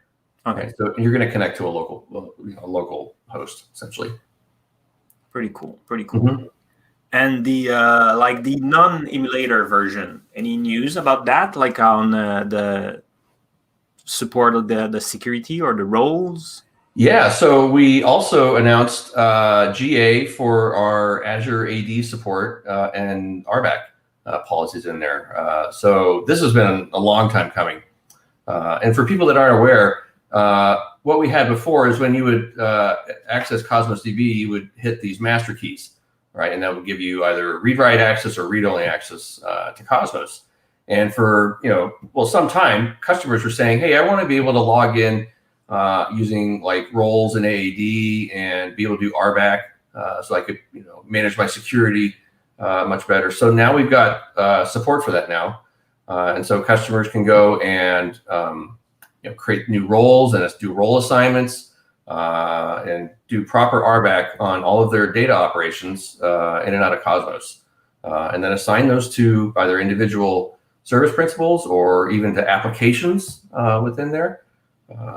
So anyway, it's the proper Azure AD authentication now supported in Cosmos. Yeah, Azure AD is very strong and it's been there for a long time. So it's really strong. So and yeah, definitely because having like those key, they could be compromised. Maybe they got checked in and like they end up on your GitHub and now like you're screwed up. And if some developer leave, then you could just revoke their access.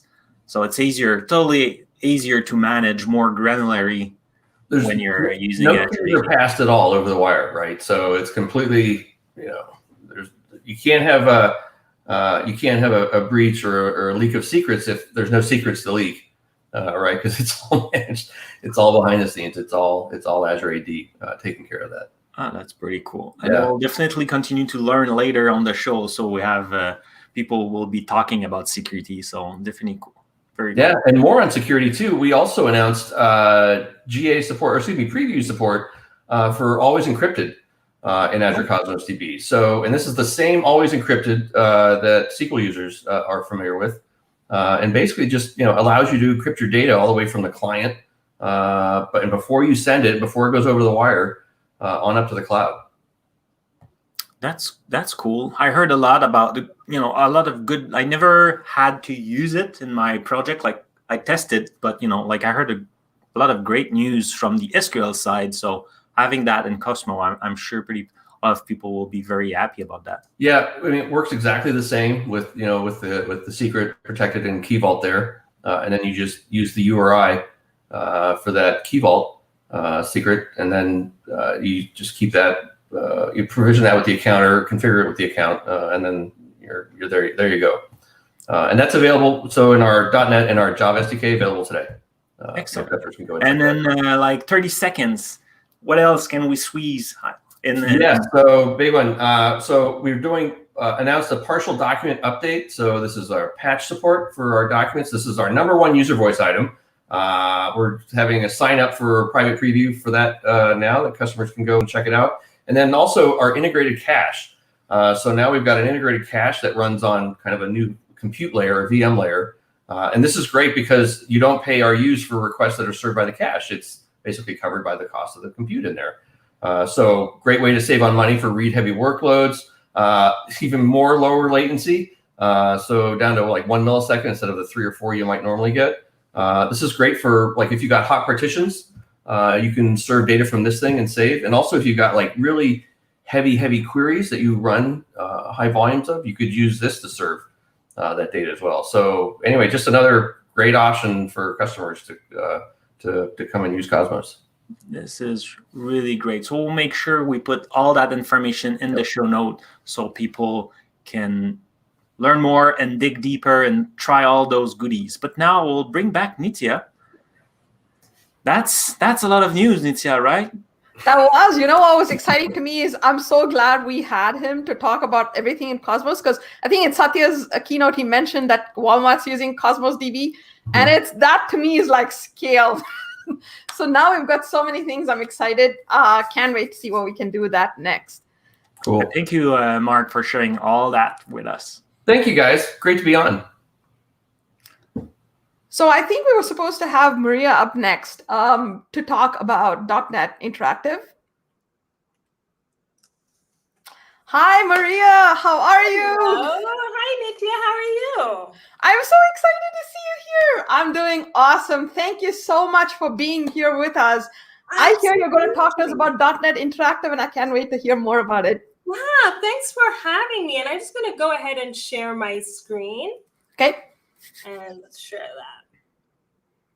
Just let me know when it comes through. Great. Excellent. All right. So I'm going to start with our GitHub repo page because that kind of sums up what .NET Interactive is.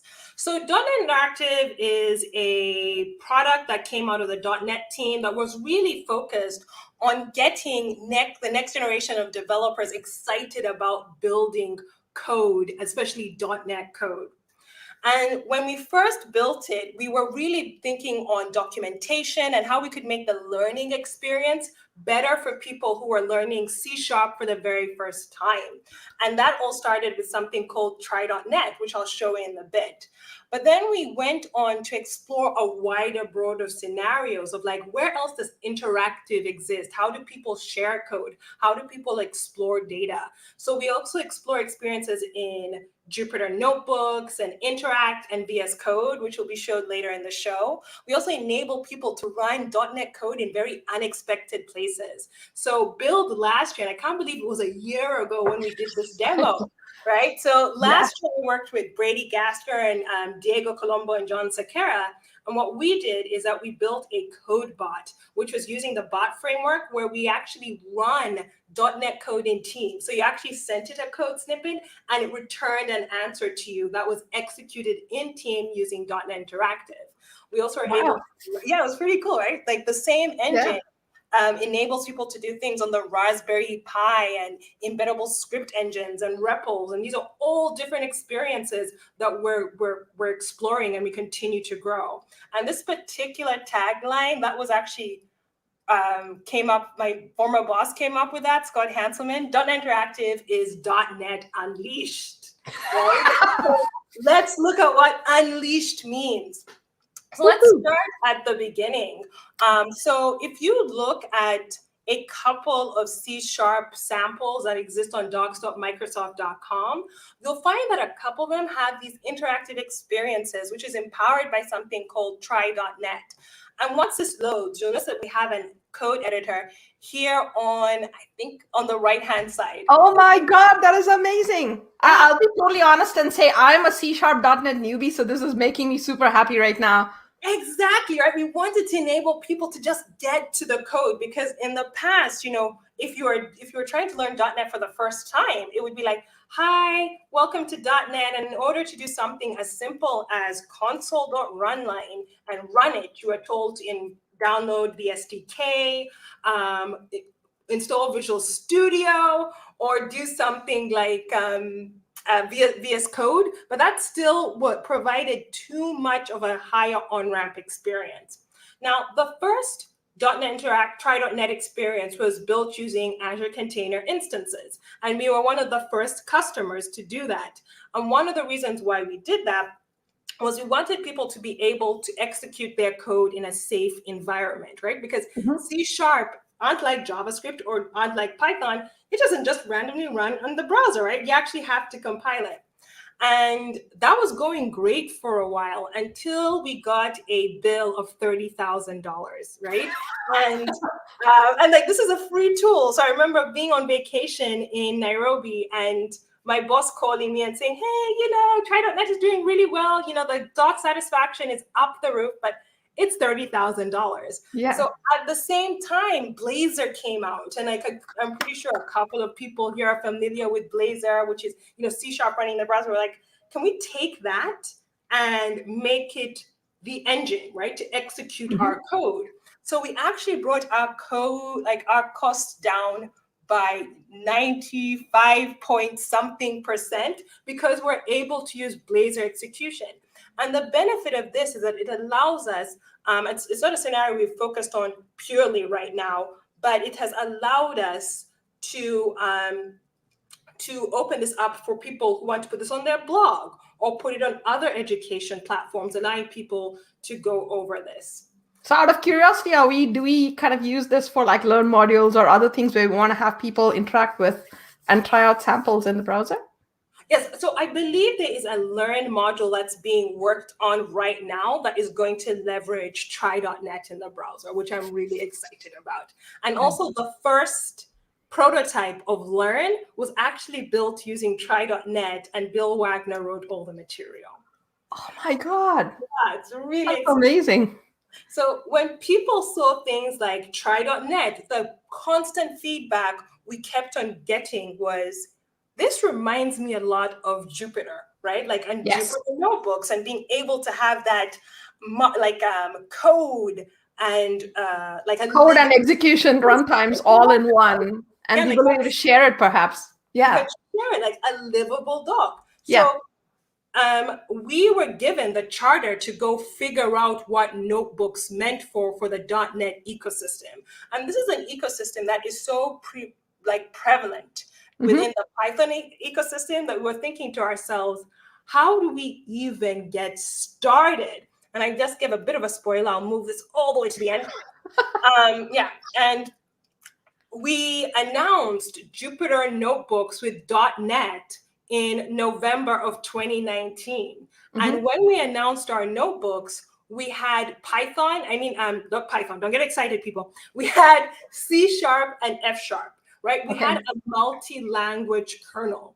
And the reason why we did this was when we started talking to potential customers, people in different ecosystems, on why this would be exciting to them. They're like, I want to be able to use the right language for the right job. So we said, as we're building these notebooks, we need to account for that. So we started with C# and F#. Soon after, we introduced PowerShell. And not only did we introduce PowerShell, we also enabled the ability to do this in Interact as well, which is an incredibly popular open source project. But we said, let's take it one step further than that. The next thing we did was we announced a truly polyglot multi-language notebook, which ran in VS Code Insiders, and that was in September of last year. So I want to take a moment to kind of go through this. Yeah.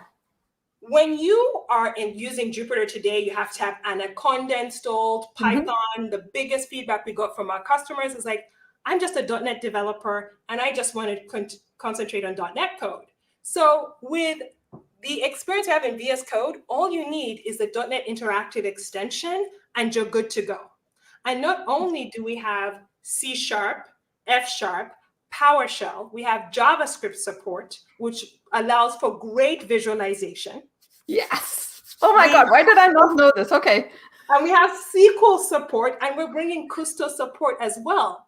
And the beauty of our experience is when you're working with Polyglot, it's not enough just to have one cell in one language and another cell in another language. You want to be able to variable share. And what this means is that you can take a variable that was defined in C# and you can consume it in JavaScript where you can do all your visualization. So that was a whole intent.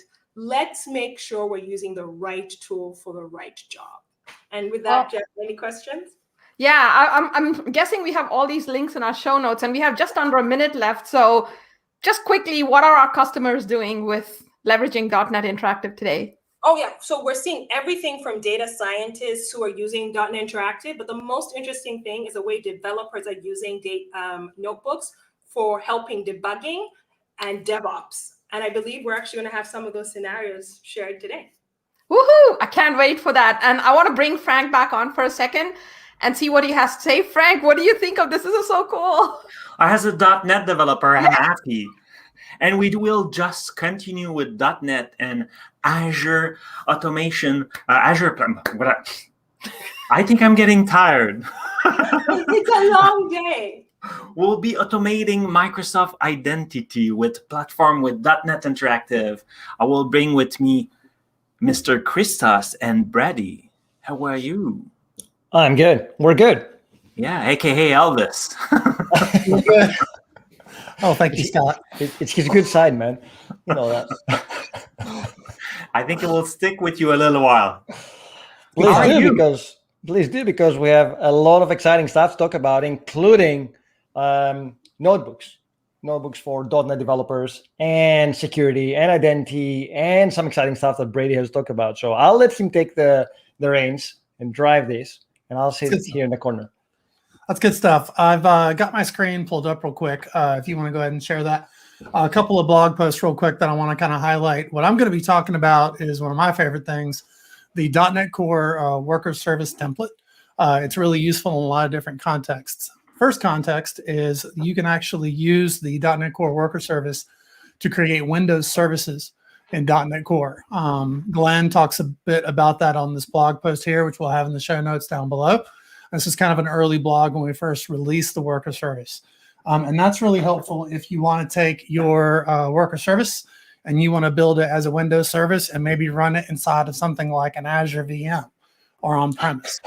But what you can also do, which I blogged about right here, is that you can take your worker service projects and you can package them up and put them into something like a container registry. And then you could put them onto, as I've talked about here, onto Azure Container Instances, or then you could put it up into AKS, Kubernetes somewhere, or even on the app service. But one thing we don't really have is a way to secure it using something like Active Directory, or as Christos likes me to say, Microsoft Identity Platform. So what does the worker service template look like? It's pretty easy to look at. It's basically a couple of files. It's a program.cs file and then a worker.cs file. And we go ahead and give you app settings and some other stuff. And if you wanted to, you could add a Docker file and you could party on that if you want. But essentially inside of my program.cs, we just host it just like in a generic .NET Core host. And what we do is we give you this worker class, and the worker class actually inherits from background service.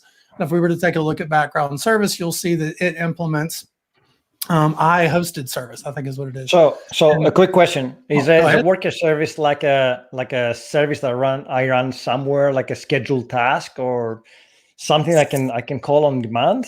Is that it? Sort of. Well, the I-hosted service interface, if you were to build your own background service, like Christos worker, then you could set that up to just start and stop, because that interface basically gives you start async and stop async. But what we do in the background services, we give you execute async, which is really good in like WebQ worker scenarios where you've kind of got something spinning in the background, like a microservice or a Windows service that iterates. And as you can see here, I'm just going to loop every 5 seconds. You know what I mean? Nice. So, and what I'm doing here is I'm just iterating over a Azure blob, a storage blob container. And right now I'm just writing out the stuff to the console window. You'll see I've got a breakpoint set here. So what I can do is I can go ahead and run and debug this because we're talking about debugging.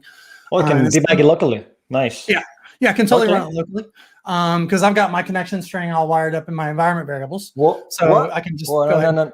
no. What? Did you say you have your connection string in your environment variable? Yeah, but it's in my environment variable. It's not in my app Yes. setting tracing. So it's not secure though, is it? No. Well, Because it's stored as clear text. It's not well, right. And particularly right now it's in my safe. launch JSON right here, but I don't, I don't ever commit that. I would never commit that. I wouldn't even show it on screen. Famous last words that we saw a lot of people saying before they made the news. Well, do you have like we talked about this because one of the talked things about Christos and I are working on is a way to add identity to the worker service template together. I think he might have some better code or some code he thinks is better. So let's take a look. I at wouldn't his say screen and better. see I what would he's- say probably slightly improved, but I can write better code than you. We know that, right?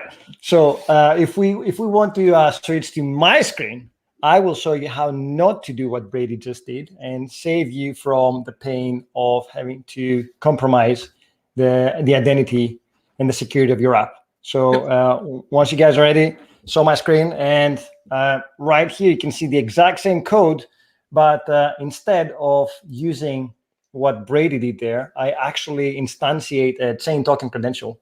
Right, this is part of the Azure identity and part of the Azure SDKs that Brady already uses the Azure SDKs for speaking to Blob.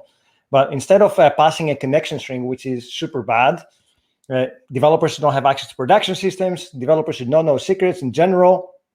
I would say, why not use a managed identity? Now, on my local machine, I don't have a managed identity. This is an Azure concept. And a managed identity, it's an Azure Active Directory account that is managed for you by Azure. But locally, I don't have that. But luckily, the Azure identity makes it super easy to integrate. And therefore, I can use the Azure CLI credentials. So right now, I'm signed into my local Azure CLI as my own account. Or And I that can would use a be, service principal account. and Yeah. why would that be beneficial? Because you wanted to call into something that needs your identity. I mean, storage doesn't necessarily need my identity. It's just like I can imagine we'd use managed identity just to log into my storage account. But what else could you do if you're using this get chain token credential method that you've got here? Well, I like to use the chain token credential because it's a very explicit way of saying what kind of credentials you want to get and from where. You could use the default one that does everything under the sun. The whole point there is that I can use a service principal account that is super locked down to only be able to do certain things with my storage account. So therefore, I can benefit from RBAC and super lock down everything. And therefore, any account that needs to access the blob storage can only have read writes or read write based on what the applications do. And when I move that to the cloud, when I deploy that to an ACI, for example, an Azure Container Instance, I don't have to change the code. That's the beauty of that. We never have to change the code. We never have to touch the app settings. We don't have to worry about remembering, connection strings and doing transformations as part of the CI/CD. It's just crazy stuff. So with this one, it just runs locally, and it will allow me to pass that chain token credential. I am actually adding it to the middleware here, and then when I go into my worker, you'll notice that I actually do some dependency injection, and therefore, instead of using a connection string, I'm just saying connect to my blob service client and use a token credential. Now I have really, this there's only service. 2 code changes there. I mean, the only code changes is you're passing in the chain token credential and the CTOR constructor. Sorry. How And much the more second secure one is is you're newing up blob service client in a different way. So that's kind of cool. Yeah, and it's all built into the Azure SDKs. The nice thing about that is, with very minimal changes, we went from having to depend on secrets and managing app settings, environment variables, to having a secretless solution, which is great. And that's the important bit, secretless. Now, this solution, I put in a container, as you said, and I actually deployed it into Azure's an Azure ACI. So right now, this thing is running in Azure in a container using the masked identity of the current ACI. So down here, you'll notice I have an identity that has been configured once it loads, obviously. This identity now is locked down to only have read permissions to my storage account. If I were to remove these permissions from the storage account, this container would fail from running. And that's it, end to end. However, we talked about security and we talked about notebooks, and we talked about stuff. Like the other thing that we're looking at is how can we access the Microsoft Graph with the worker role, because that's another project we're working together.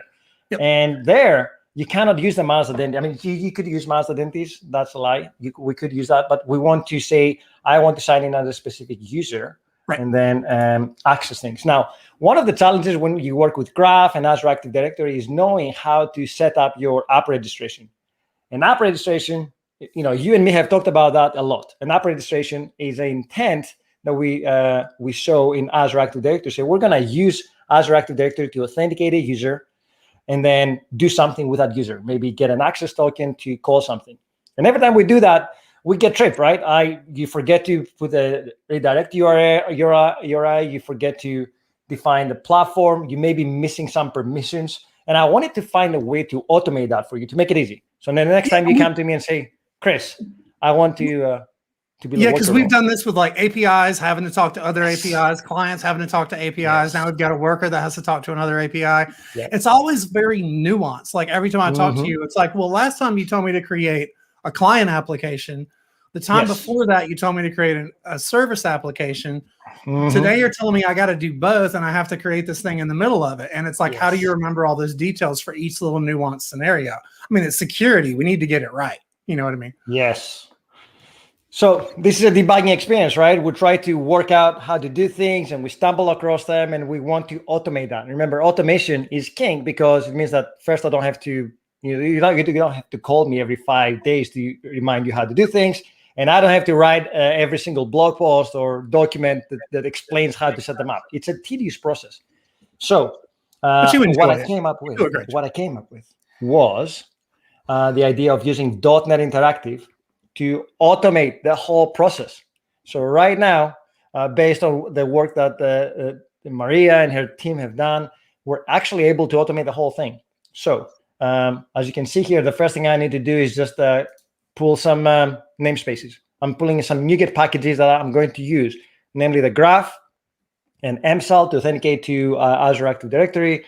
And that's already done. As you can see, it took 0.4 seconds there. Now I'm going to create an MSAL client to allow me to interact with the Graph and create the app registrations. So I'll press this you don't one. even need to like run the code. You just do that, and that goes ahead and does the NuGet install. And now you've got everything you need, like in the container, I guess, right?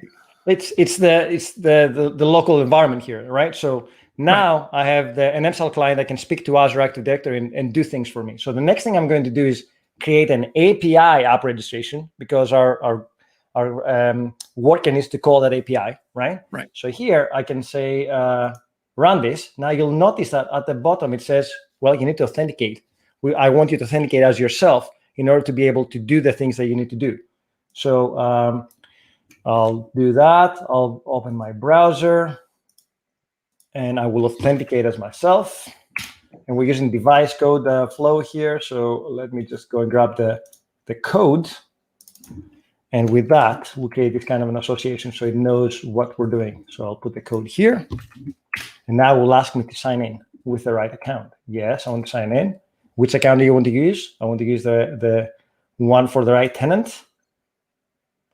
We've signed in, and now if we go back to our workbook, so it's running, it's running. It's gonna say it's running. Takes a few more seconds than it should be. Maybe I have to close the browser. Maybe. Whenever you're screen sharing, it takes longer. We figured that out. Yeah, obviously it's a demo. Huh. Now, when I called you about this about a week ago, I know why. It's going to fail because we forgot to update this. Yes. Okay. See, that's not the right name. So learn TV. See, schoolboy error. Right. So we might need to re-authenticate here, but it's fine. This is what happens in real life, right? It is indeed. Test again. Test again. This did happen last week. I was telling him, I called him last week and I was like, how do I do this? And we're on the phone, and as we're talking, he goes, well, you're going to need a server-side application. You're going to need a client-side application. Mm-hmm. Oh, it's working. I was like, how's it working? Like, how are you going to explain this to me? Like this debugging process you just went through. And he goes ahead and he like tries it out, and then he goes, wait, what about this .NET Interactive thing? This way we could like teach people while they're debugging each individual step of the process, like live inside of the notebook. Done, right? So now I need to create a service principal so that actually lights up the application inside our Azure Active Directory tenant so we can use it. That will take a minimal amount of time. And next, we can decide what we want to consume and what we want to create to consume that API. It could be a console app, like the worker process that we have. It can be an app, a web app that we need to call that API with. So for example, here, let's say we're going to call it Learn Live Web. And then the redirect URI, since we're going to be creating a .NET app, it's going to be HTTPS localhost hosts 5001. And since we're running on Kestrel, it will be sign in OIDC. And with that information, let me save that and run it. So this will not only create the app registration for us, but it will create the appropriate association with the API so they will know what kind of scopes it needs to call in. So this is a real good example of how we can actually benefit from notebooks. It's done. So just to prove the point, I will go back into our Azure Active Directory tenant, and I'm going to refresh my app registrations and overview, and then back to my app registrations. Definitely needs a refresh button up there, I'm telling you. And then if I search for learn, maybe create it here. There you go. There. Learn Live Web, Learn Live TV. Done and done. You don't have to touch Azure Active Directory ever again. You just grab your information from here and off you go. So, and this is great because I can just go to the notebook and create an app and see if I've got the right API. What was it? What do you always call it? The claim, API. Not the claim. Is that what it is? The API app registration, and the client. The client for the API, right? Yeah. That's cool. cool. So the web app here now, if I click into here and I go into my API permissions, you'll see that it references my Learn TV access as user scope, which is something that we need to configure if we were doing that manually. This becomes a great tool for us to show developers what they need to do, take them through the process step by step. It also happens in .NET, which is a more natural thing for most of the developers. I mean, PowerShell is good and the CLI is good, but then again, you have to know what happens. Sometimes it's overwhelming. Like sometimes you look at PowerShell scripts and you're like, whoa, what's happening here? Like there's too much. Whereas you can easily walk through that, and the fact that we can embed Markdown in between the execution, it means that I can explain to you why and how it happens, what do you need to change and why you need to change it, and you can actually execute it as you go. So from now on, every time we do a project or a sample, we can actually embed one of these books, and you can open them in Visual Studio Code and run them anywhere you want. Just need .NET 5 and that awesome extension that Maria and the team have created, Diego and everybody else. So it's pretty freaking awesome. I love the way that it is all set up. And the nice thing is that it doesn't stop there. Like I was doing a TikTok video the other day. I want to show people how they can use it. And it's a great way to show them, like, hey, this is how you do a hello world in .NET, like 2 lines of code. And then I said, well, let's do something slightly more advanced, right? Let's do enumeration of files. Like if you want to look at the local files in the directory and see what's there. And then I took it one step further and I used the Rick and Morty API to just call some data and run them. In fact, we can run them now and check it out. Oh, you know what? I haven't trusted the IP book. So this is great because now you can kind of debug through and you can write C# code, and instead of having to F5 and delete everything and start over again, you can really kind of go through it function by function or step by step, read as you're going, kind of hack at it and learn in process. But let's say I get all this working and now I want to get my worker deployed to ACI that you made better. Thank you again. Like, is there a way that I can take the code that I've got inside of this notebook and kind of automate that process? Like, is that something like in the cards for the future? Is there something we could talk about, some other time? I think that's probably a better question for Maria, but based on our conversations we had in the past few days, the plan is to allow a CLI to run this anywhere. and if I remember correctly, you can already do that now. So you can use the .NET CLI to run these notebooks to find the execution. But we're going to have a session tomorrow where we actually take one of these things and we move the stuff to production. So we'll show you how to take a web app, set everything up for Azure AD and push everything to Azure and call an API, all done automatically for you, apart from the Azure AD setup, because that's still a manual process for us. But imagine the scenario where you can do everything via CI/CD, and it becomes super straightforward for everyone to do it without having to know intimately about how Azure Active Directory works in their application. That's great.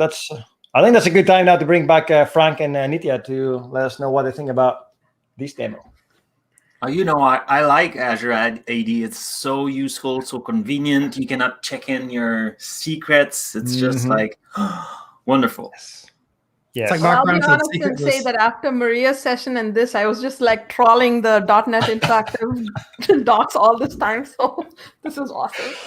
Well, now's the time to test it, right? Because it's pretty exciting, and it's going to unlock so many scenarios. In fact, as I was doing the TikTok video, and some answers were like, now I can test my API. I can automate my API testing by just using a notebook, right? So you don't have to write explicit code. You can do that and run it anywhere. It doesn't have to be part of your unit test, for example. You can do more advanced integration testing outside your app, which is great. You deploy it and run it anytime. It's cool. Yeah. So convenient. And so tomorrow there will be a session where you implement that in production, is it? Yes. We will take tests and put it into production and show you how to do it end to end. So at least it brings some real case scenarios around identity and security and Azure Active Directory and .NET. There's so much. So if you were not convinced, Build had so much to offer. Tomorrow it continues. It's not finished. There's more. So you could register if it's not done already at mybuild.microsoft.com. Go there, register. It's free anyway. Queue up your scheduler. Fill up your backpack of all the session you're interested into, so you could watch them on demand if you want.